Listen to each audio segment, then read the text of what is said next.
아멘. 오늘 은혜 받으실 말씀은 사무엘상 5장입니다.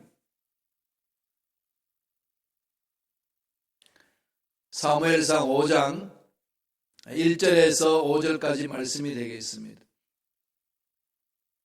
사무엘상 5장 1절에서 5절까지 말씀 다 같이 한 목소리로 합독하시겠습니다. 블레셋 사람들이 하나님의 궤를 빼앗아 가지고 에베네셀에서부터 아스돗에 이르니라. 블레셋 사람들이 하나님의 궤를 가지고 다곤의 신전에 들어가서 다곤 곁에 두었더니 아스돗 사람들이 이튿날 일찍이 일어나 본즉 다곤이 야훼의 궤 앞에서 엎드려져 그 얼굴이 땅에 닿았는지라. 그들이 다곤을 일으켜 다시 그 자리에 세웠더니 그 이튿날 아침에 그들이 일찍 일어나 본즉 다곤이 야훼의 궤 앞에서 또다시 엎드려져 얼굴이 땅에 닿았고 그 머리와 두 손목은 끊어져 문지방에 있고 다곤의 몸뚱이만 남았더라. 그러므로 다곤의 제사장들이 다곤의 신전에 들어가는 자는 오늘까지 아스돗에 있는 다곤의 문지방을 밟지 아니하더라. 아멘. 이 말씀으로 하나님의 능력이라는 제목으로 은혜의 말씀을 나누겠습니다. 이스라엘 백성들이 블레셋 사람하고 전쟁을 쳤습니다. 1차적으로 전쟁을 쳤을 때 지고 나니까 이길 수 있는 길이 뭘까? 역시 가나안 땅에 들어올 때 요단강을 건넜을 그때에 제일 먼저 언약궤를 제사장들이 메고 올라 들어갔습니다. 그러니까 강의 근원이 끊겨지고 물이 말라서 다 건너가게 됩니다. 그러니까 언약궤가 지나가는 곳에 능력이 나타났습니다. 그리고 그 이전에도 이미 성막에서 그 언약궤가 있는 그곳에서 하나님의 임재가 있고 모든 하나님의 역사가 일어납니다. 이게 이제 기억 속에 남아 있습니다. 1차적으로 블레셋하고 전쟁을 쳐서 치니까 우리가 언약궤를 가지고 가서 전쟁을 치자 이겁니다. 그런데 언약궤는 상황을 보면 다 어떤 거죠? 하나님이 명령해서 명령한 대로 순종함으로 일을 이룬 거죠. 내 언약궤 중심으로 너희들을 만나주겠다. 제사장들이 먼저 언약궤를 메고 요단강을 들어가라. 그럼 물이 끊겨지리라. 언제나 언약궤가 움직일 때는 하나님의 지시가 있었습니다. 그런데 블레셋에서 전쟁을 했는데 치니까 이스라엘 사람들이 그냥 언약궤 그러면 능력이 있다고 생각한 겁니다. 그러나 그 언약궤를 가지고 블레셋 전쟁 치러 갔어요. 그러면은 언약궤가 있으면은 블레셋이 그냥 혼비백산으로 도망가야 되는데 오히려 이스라엘 백성들이 몇만 명이 죽고 그 언약궤마저도 뺏겨버렸습니다. 이걸 한번 상상을 해보세요. 어떤 상황이 되겠습니까? 기가 막히는 노릇 아니겠어요? 하나님의 능력이 어디 갔냐? 살아계신 하나님의 능력이 이 이방인들한테도 속수무책이네. 별 생각을 다 할 것 아니겠습니까? 오늘 말씀을 보세요. 5장 1절에 이렇게 이야기를 합니다. 하나님의 능력이 어떻게 나타나고 있는지를 오늘 5장에 구체적으로 얘기를 하고 있습니다. 다 같이 읽겠습니다. 블레셋 사람들이 하나님의 궤를 빼앗아 가지고 에베네셀에서부터 아스돗에 이르니라. 블레셋의 그 동맹국인 아스돗에 거기다가 갖다 놓습니다. 다곤 신전에다 갖다 놓거든요. 그런데 그게 무슨 말씀이 있냐면 하나님의 궤를 빼앗아 가지고, 하나님의 궤는 능력이잖아요. 이 하나님 능력을 빼앗을 수 있느냐는 거죠. 그런데 오늘 성경이 기록하기를 블레셋 사람들이 하나님의 궤를 빼앗아 가지고 그랬습니다. 이게 지금 하나님이 뭘 지금 말씀하시는 걸까요? 하나님이 이런 상황을 통해서 주시는 메시지겠죠. 하나님의 능력은 빼앗긴 것이 아니라 떠난 것이다. 하나님 능력이 떠나는 거죠. 하나님이 주시는 이 능력은요, 빼앗기지 않습니다. 그래서 오늘 주시는 이 첫 번째 메시지는 하나님의 능력은 빼앗긴 것이 아니라 떠난 것이라. 떠나는 거죠. 왜 떠날까요? 하나님의 능력을 받을 만한 그릇이 안 되는 거죠. 하나님이 함께 하실 수 있는 그릇이 아니니까 떠나는 거죠. 이게 가장 심각한 문제 아니겠습니까? 하나님이 떠나면 아무 능력이 없거든요. 예루살렘 성전 지어놓고 솔로몬이 얼마나 감격하며 하나님께 영광 돌리고 이스라엘 백성들이 솔로몬 성전, 예루살렘 성전 중심으로 그렇게 신앙생활하고 삶을 살았습니까? 정말 번성한 나라를 만들지 않았습니까? 왜 그랬을까요? 하나님이 거기에 임재해 계시니까. 하나님 임재인 그곳에는 귀신도 쫓겨나고 병도 치유되고 문제도 해결되는 그런 역사가 일어납니다. 그런데 하나님의 능력이 떠나버리면은 그 예루살렘, 그 화려한 예루살렘은 어떻게 되죠? 초토화되어 버립니다. 우리 신앙생활에 있어서 이런 부분은 너무나도 중요한 거죠. 하나님의 능력이 떠나는 것, 하나님의 촛대를 옮겨버리는 것, 이런 부분에 있어서 아무리 인간이 용을 써도 안 됩니다. 그러니까 이스라엘 백성들이 법궤 그러면은 언약궤 그러면 능력이 있으니까 갖다 놓자. 언약궤 그 자체의 능력이 있는 게 아니라 뭐죠? 하나님이 약속하신 그 말씀대로 임재하시니까 능력이 있는 거죠. 십자가 있죠. 이 십자가는 상징이잖아요. 우리 죄를 짊어지시고 우리를 구속해 주신 하나님의 사랑이고 예수 그리스도의 은혜지 않습니까? 그래서 저걸 믿는 믿음 안에서 강한 거지. 여러분들 십자가 붙들고 있으면, 저거만 붙들고 있으면 귀신이 도망갈까요? 저거만 붙들고 있으면 그냥 하늘 문이 막 열리고 그럴까요? 전혀 그렇지 않는 거죠. 그러니까 저 자체의 능력이 또 믿는 건 부적이에요. 여러분 요새 점쟁이들이 부적을 붙여주는 것처럼. 이런 부분에 있어서 빨리 우리 신앙생활에 무엇이 잘못인지 아닌지를 점검해야 됩니다. 뭘까요? 말씀에 순종하는 거죠. 약속의 말씀에 순종하는 거. 그 속에 능력이 있는 거지. 말씀을 담고 있는 성경책 자체의 능력이 있는 것 아닙니다. 그건 책이에요. 하나님의 말씀이 기록되어 있는 책을 성경책, 경전, 홀리 바이블 이러죠. 그럼요. 이걸 그냥 이렇게 머리 배우고 잔다고 여기 있는 내용이 머릿속에 다 들어올까요? 전혀 그런 것 아니죠. 늘 말씀드리지만 늘 저와 여러분들은 이 말씀을 안고 다니지 말고 펼쳐서 읽으셔야 돼요. 읽고 묵상하고 암송하고 실천하는 것. 그게 능력이 있습니다. 그런데 이제 이스라엘 백성들은 그 자체의 능력이 믿었습니다. 하나님 믿지 않고 말씀도 순종하지 않고 그걸 가지고 갔어요. 빼앗겼죠. 그런데 블레셋 사람들도 그게 능력이 있는 줄 알았거든요. 가져갔습니다. 그러니까 얼마나 블레셋 사람들은 환호하고 난리가 났겠어요. 그래서 자기들이 섬기는 다곤 신상에 갖다 놨습니다. 뭘 얘기를 하는 거죠? 다곤의 신이 야훼의 신을 이겼다. 시위하는 겁니다. 정말 하나님의 능력이 임재가 떠나면은요, 정말 이게 조롱거리밖에 안 됩니다. 너희는 세상의 빛이요 소금이라고 그랬는데, 그러나 소금이 맛을 잃으면 뭐 한다는 거죠? 다 내버려졌어. 내 동경이 쳤어. 사람들한테 밟힐 뿐이다. 우리 그리스도인들의 삶이라는 것은 예수 그리스도의 구세주를 믿어 예수 그리스도의 이름의 권세를 드러내는 삶이잖아요. 이게 교회 공동체에서 행하는 일 아니겠습니까? 이거는 뭐 어디를 가도 세상 어디를 가도 좋은 환경 속에서 얻을 수 있는 것 없습니다. 오직 교회에서만 있습니다. 그게 세상을 살려내는 거고 세상의 문제들을 해결해 나가는 거죠.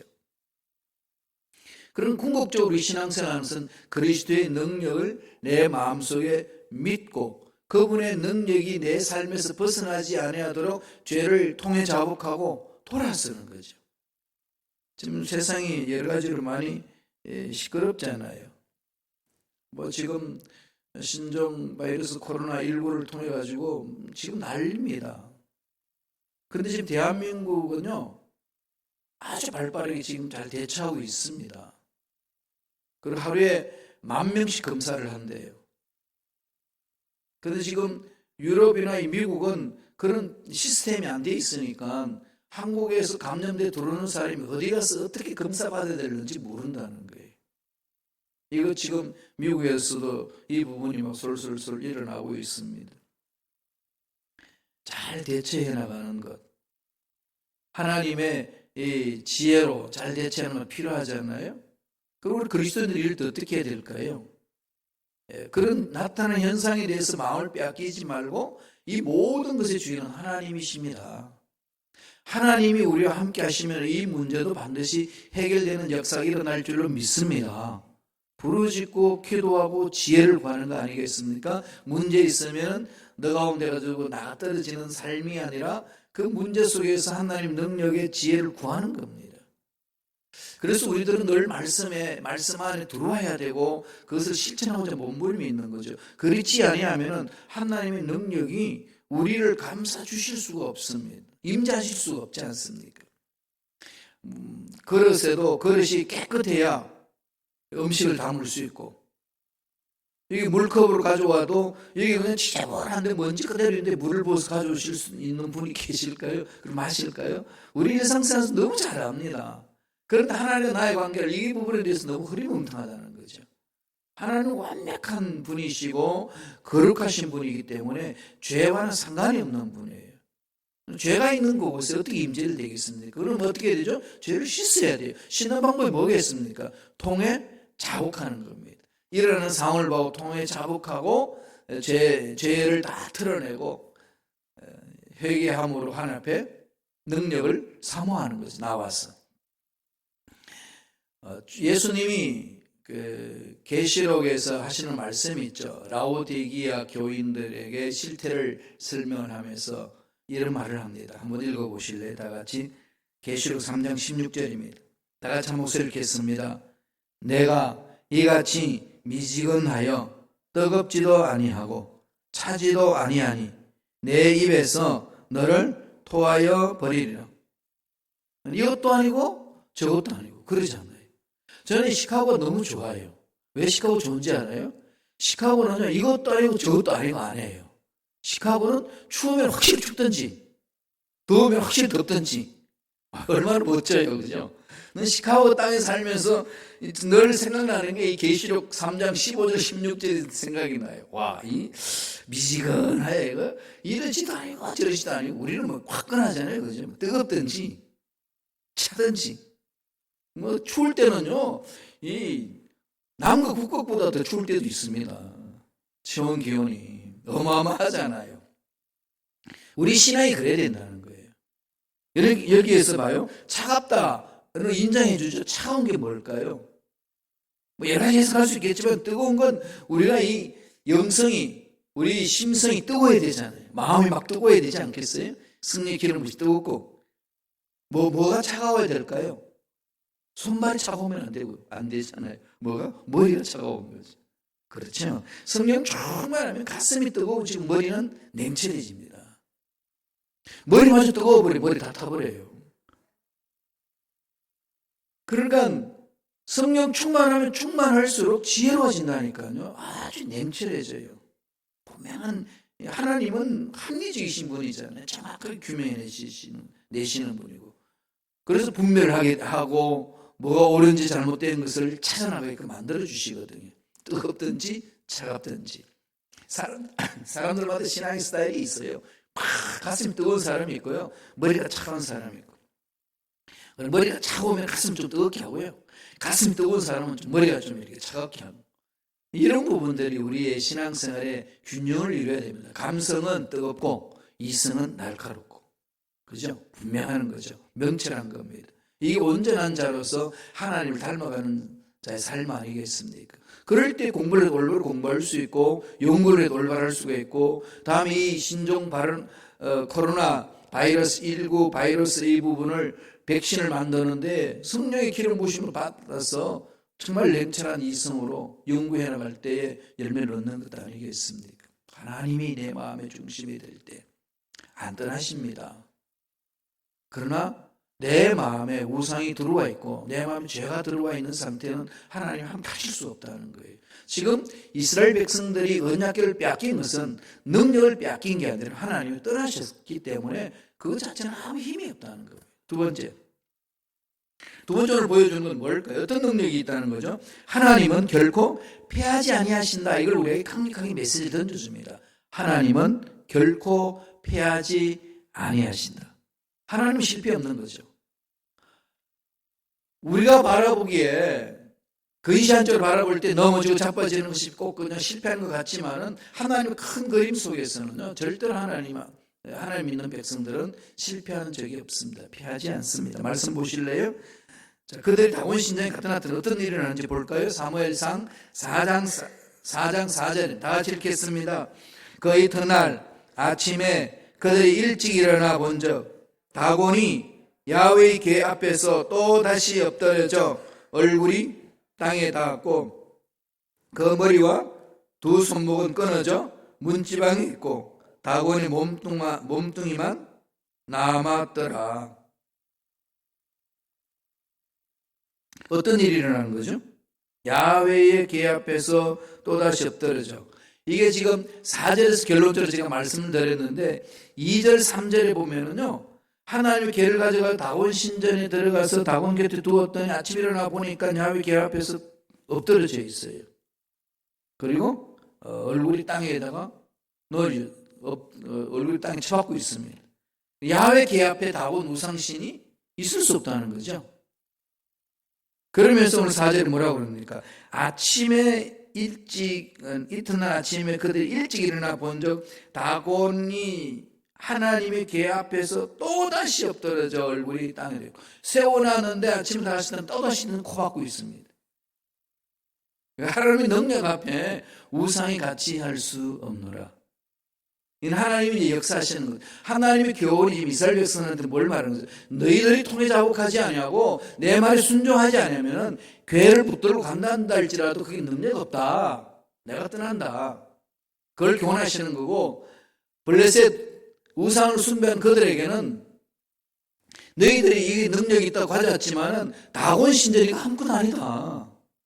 어떻게 전능하신 하나님 앞에 다곤 신과 비교하느냐, 그 말씀이에요.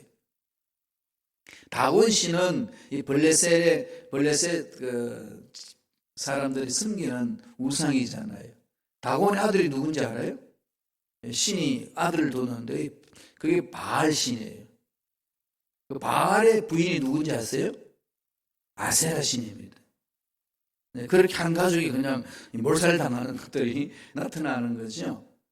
그런 그 당시에는 해양 문명 속에서 들어왔던 블레셋이기 때문에 거기는 다곤 신상이 상체는 사람 모양으로 되어 있고 하체는 물고기 모양으로 되어 있어요. 그래서 농산물을 풍요함을 위하여서 풍요의 신을 상징하고, 다음에 고기 잡는 사람들이 또 고기 양을 많이 잡기 위해서 그렇게 반인간, 다음에 반인간의 모습, 또 반 물고기의 모습으로 만들어 놓은 것이 다곤 신상의 그 모습입니다.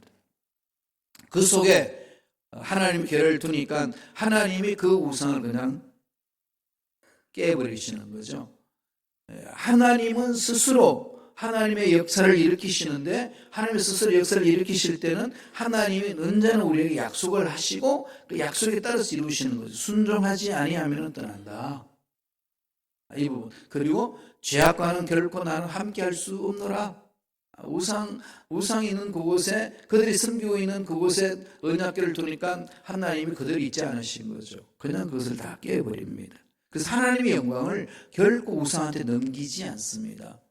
아무리 인간이 잘못해서 하나님의 영광이 가려져도 하나님은 그 영광을 우상에게 넘기지 않는다는 거죠. 절대로 넘어지지 않습니다. 하나님 절대로 피하시는 분이 아니라는 것. 오늘 시편을 통해서 보여줍니다. 시편 42편 8절 다 같이 한번 볼까요? 한 목소리로 읽겠습니다. 나는 야훼니 이는 내 이름이라. 나는 내 영광을 다른 자에게, 내 찬송을 우상에게 주지 아니하리라. 결코 하나님의 영광을 다른 우상에 주지 않는 거죠. 이스라엘은 전쟁에서 패했을지 모르지만은 하나님은 전쟁에 패하신 것이 아닙니다. 하나님은 교훈하시는 거죠. 예수님이 십자가에 못 박혀 돌아간 것이 그냥 사탄이 보기에는 자기들이 이겼다고 외쳤는지 모르지만 예수님 십자가의 사건을 통해 가지고 온 인류가 구원을 받았습니다. 하나님 은혜는 그런 역설적인 은혜가 있다는 겁니다. 따라서 그 능력을 믿는 우리들, 그분이 하나님 아버지, 우리는 그분의 자녀지 않습니까? 그러나 아버지와 자녀 관계 속에서 우리들이 마음판에 새게 될 부분은 하나님은 결코 실패하지 아니하신다는 것, 하나님 결코 죽지 아니하신다는 것, 하나님 결코 망하지 아니하신다는 것, 이런 것이 우리 마음판에 새기지면 우리는 어떤 상황이 있던다 할지라도 어떻게 할 수 있을까요? 일어설 수 있어요. 다시 시작할 수 있는 거죠. 그래서 저는 이 말을 참 좋아합니다. 하나님이 살아계시기 때문에 우리들은 다시 시작할 수 있다. 여기서 다시 시작할 수 있다. 항상 원점으로 생각하면 가면 되거든요. 사업을 망했고 인간관계도 망했고 내 앞날의 계획도 이루어지지 않았을 때에 이거 뭔가 싶을 때에 그때의 마음을 가다듬어서 처음부터 다시 시작하면 되지. 다시 시작하자.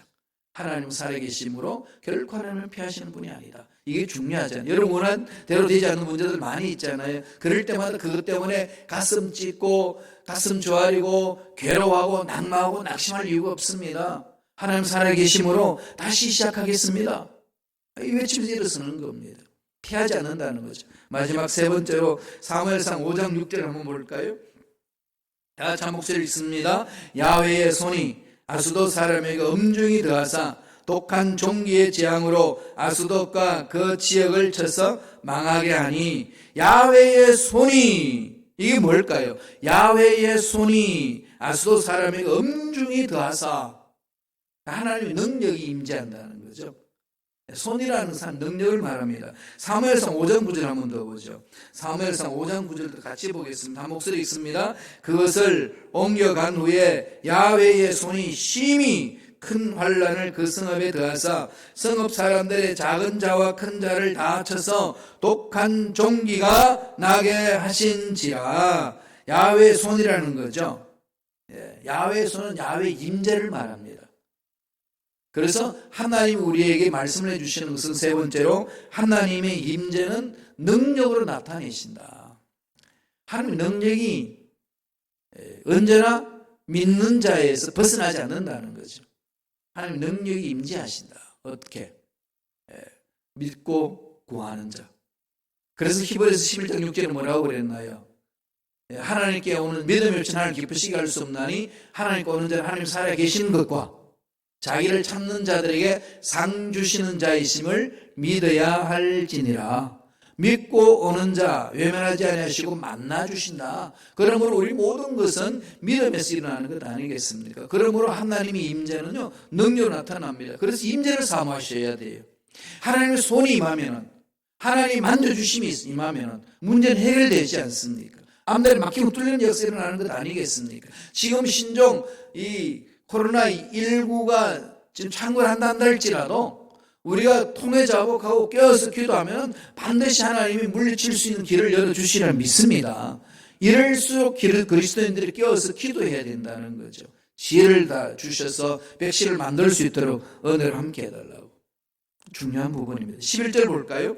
사무엘상 5장 11절 다 같이 우리 한 목소리 천천히 읽습니다. 이에 사람을 보내어 블레셋 모든 방백을 모으고 이르되 이스라엘 신의 궤를 보내어 그 있던 곳으로 돌아가게 하고 우리와 우리 백성이 죽임 당함을 면하게 하자 하니 이는 온 성읍이 사망의 환난을 당함이라. 거기서 하나님의 손이 엄중하심으로, 하나님의 손이 엄중하심으로 하나님의 임재함으로 어마어마한 능력으로 나타났다는 거죠. 엄중히 더하사 엄중히 임한다. 이 말은 하나님의 임재는 능력을 강력하게 임한다. 믿는 우리들이 이런 능력을 드러내는 거 아니겠습니까? 우리가 힘이 있는 게 아니고 우리 믿음 속에 능력이 임재한다는 거죠. 이걸 사모하는 겁니다. 그럼 교회 공동체 모일 때마다 사모하셔야 돼요. 전번에도 말씀을 드렸습니다만 사도 베드로하고 요한이 성전 미문에 날 때부터 안전뱅이가 돈을 구걸하는 모습을 바라보고 돈을 구하기 위해서 앉아있는 사람들이잖아요. 그런데 그들이 가지고 있는 돈은 없습니다. 그를 향하여서 선포하는 거죠. 뭘 선포할까요? 교회가 해야 될 일이 무엇인지를 선포하는 겁니다. 물론 교회는 우리가 헌금을 모아서 선교도 하고 구제도 하고 교육도 시키고 또 그렇게 해나가지고 구제 활동도 합니다. 그러나 그건 주가 아니에요. 그거는 하나님의 능력을 체험한 사람들이 나타나는 하나의 결과물일 뿐입니다. 근본적인 것은 그게 아니고 뭘까요? 그때 베드로하고 요한이 외쳐준 겁니다. 교회에서 해야 될 일은 무엇인지를 사도행전에서 그렇게 얘기하죠. 내게 은과 금은 없지만 내게 있는 것으로 내게 주노니 내게 있는 것으로 내게 준다. 그러니까 세상에서 말하는 그 돈과 그런 명예 같은 건 우리한테 없지만은 우리한테 있는 게 있다. 그럼 교회에게 있는 게 있죠. 교회가 뭐가 있었죠? 예수 그리스도의 이름에 권세가 있습니다. 교회가 그 권세를 잊어버리면은 교회는 교회답지 못합니다. 교회가 교회되게 한다는 것은 예수 그리스도 이름의 권세가 드러나는 거거든요. 여기에 온 교회들이 집중하면 세상은 바뀝니다. 그래서 교회가 세상 희망이라고 그러지 않습니다. 큰 교회가 되어야만이 희망이고 작은 교회는 희망이 아니고 그거 아닙니다. 크든 작든지 그 상황에 맞게끔 예수 그리스도 이름의 권세를 드러내는 것. 한 사람 한 사람이 그렇게 그리스도 이름을 드러낸다면은 악한 영들 다 떠나가고 병도 치유되고 문제 해결받고 앞날에 막혀있던 장애물도 제어되는 역사를 하는 것 아니겠습니까? 이걸 사모하시라는 겁니다. 이걸 우리가 사모해야 돼요. 저도 끊임없이 그것을 사모하며 나아갑니다. 하나님의 능력이 블레셋 다곤 신전에 언약궤가 있으니까 하나님의 임재, 언약궤를 통해서 임재하시는데 그 임재, 스스로 임재하시는 그 능력이 그 다곤 신설을 다 깨부숴버립니다. 그걸로 끝나나요? 독종이 그냥 블레셋을 전체적으로 임합니다. 그러니까 블레셋 사람들이 죽을 지경이 됐습니다. 그러면서 뭐 합니까? 원래대로 돌이키자. 원래대로 돌이키자. 언약궤는 우리가 빼앗아오는 게 아니다. 저기는 신비 힘이 있는 것이고 능력이 있는 것이다. 돌려주자. 그렇게 해서 두 손 바짝 드는 것 아니겠습니까? 하나님의 능력은 어떤 상황에 있든지 믿고 구하는 자에게는 반드시 임하는 줄로 믿습니다. 이 마음을 마음판에 새겨야 된다는 거죠. 그러려면 어떻게 해야 될까요? 우리 마음이 깨져야 돼요. 우리 마음이 깨져서 교만을 깨트리고 죄악들을 끊어버리고 잘못된 생각을 끊어버리고 하나님의 능력이 내에게 임할 수 있는 길을 열어놓는 겁니다. 그럼 하나님이 어떤 심령들에게 임하신다고 말씀해 주시나요? 시편 51편 17절에 보면 구체적으로 설명을 해주고 있습니다. 다 같이 한번 보실래요? 시편 51편 17절입니다. 다 같이 읽겠습니다. 하나님이 구하는 제사는 상한 심령이라 하나님이여 상하고 통회하는 마음을 주께서 멸시치 아니하시리라. 상하고 통회하는 마음, 하나님 원하시는 마음이죠. 세상에 계획했던 거 다 무너지고 나면 여러분 마음대로 어떠신가요? 두 손 바짝 들고 하나님 앞에 옵니다. 하나님만이 책임져 주셔야만 이 문제 해결될 수 있습니다. 이런 마음이잖아요. 사랑하는 하나님이 왜 그렇게 만드실까요? 살리기 위해서. 그럼 저와 여러분들이 세상 살면서 뜻대로 되지 않고 계획대로 되지 않고 앞길이 막혀있고 그만 일들을 많이 만날 때 널리 말씀을 생각하세요. 하나님은 상한 마음을 주신다. 상한 마음, 통회자고 그 하나님 나오는 자의 마음은 하나님 버리지 아니하신다. 하나님 버리지 아니하신다는 말씀은 무슨 말씀이죠? 하나님이 임재해 주신다. 하나님이 임재하신다는 것은 하나님의 능력이 나타나는 것이다. 하나님의 능력이 나타나는 데는 뭐가 될까요? 뭐가 있을까요? 귀신이 쫓겨나가는 거죠. 병이 치유되는 역사가 있습니다. 아무래도 안 됩니다. 그런 어떤 폐부에 빠지지 말고요. 하나님만 바라보고 나아가시길 바랍니다. 때가 되면은 하나님은 멋지게 일으켜 주실 줄로 믿습니다. 이걸 바라보고 달려가는 것이 신앙생활하는 자의 삶의 자세 아니겠습니까? 그래서 새벽 예배에 나오는 저와 여러분 모두가 이 하나님의 능력을 매 순간 체험하기를 기도하고 또 체험하셔서 하나님의 위대하심을 드러내고 이 어두운 세상의 빛과 소음의 역할을 감당하는 귀하고 복된 일꾼들이 되시길 간절히 축원합니다. 기도하겠습니다. 하나님 아버지 감사합니다. 오늘도 우리에게 귀한 생명을 주시니 감사합니다. 하나님의 능력은 이 세상에 어떤 세력도 당할 수가 없음을 믿습니다. 우리가 그 능력을 사모합니다. 사모하는 우리에게 예배하신 놀라운 은혜와 능력으로 강하게 역사하여 주옵소서. 매 순간 하나님의 임재를 체험하며 살아갈 수 있도록 축복하여 주옵소서. 악한 마귀들은 떠나갈지어다, 사라질지어다, 예수 피로 씻음받을지어다. 말씀이 쓰지 못하게 하고 아무리 기도해도 안 된다고 생각하게끔 패배식을 불어넣는 마귀들은 사라질지어다. 언제나 말씀에 서서 믿고 나아가면은 하나님이 때를 따라 돕는 그 은혜가 임하게 하심으로 문제들은 해결되는 역사가 일어날 줄로 믿습니다. 성령님 강하게 역사하여 주옵소서. 머리부터 발까지 모든 육체의 질병도 깨끗하게 치유되는 역사가 일어날지어다. 제가 채찍에 맞아버려 나무를 입었다 했사오니 약속의 말씀을 믿고 구합니다. 주여, 믿고 구하는 우리 모두에게 약속하신 말씀대로 치유되는 역사가 나타나게 도와 주시옵소서. 은혜 감사 예물 드립니다. 예물 드린 손길 기억해 주시고 소원 이루어 주시고 감날 열어주시고 복되게 하여 주시고 예수 이름으로 승리하며 예수 그리스도의 권세를 드러내는 복된 손길들 내게 축복하여 주시옵소서. 감사하고 예수님 이름으로 축복하며 기도드리옵나이다. 아멘.